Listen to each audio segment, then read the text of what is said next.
All you gotta do is stand up and get up.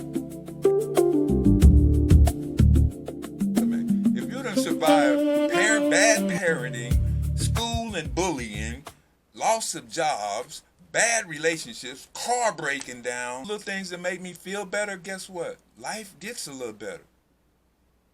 When I feel better, life gets better. Shit doesn't seem as unmanageable, for lack of a better word, you know? Because guess what? If you here right now, I promise you, and say whatever, but you survived a bunch of shit already, and you're not even giving yourself credit for that. No, but this ain't the worst I've been through. I'm just saying. That means you've had a bunch of bad days that you've gotten through to get to where we are right now. You survived all them bad days, and you here right now today.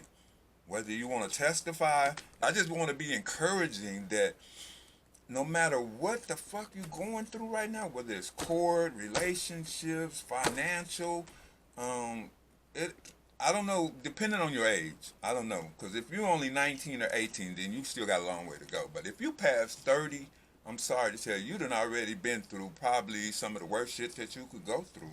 You really ain't got no choice. Because sooner or later, you got to deal with this shit. You got to deal with life. And this is where maturity comes. I always say this a lot. When you turn 18, that don't really mean you're an adult. You know, they say legally you're an adult and you can run your own life, but a lot of me personally, I made a bunch of stupid decisions when I turned 18.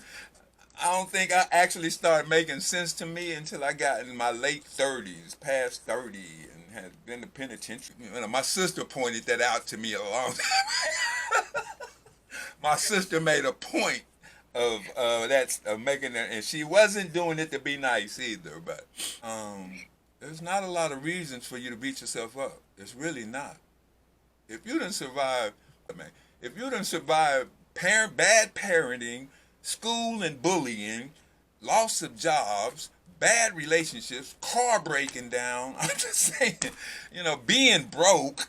That's life. But at this point, all you gotta do is stand up and get up. And sometimes, you know, I'm still, don't get me wrong, I'm still learning some of this. Some of this is new to me. But point where you're responsible for you.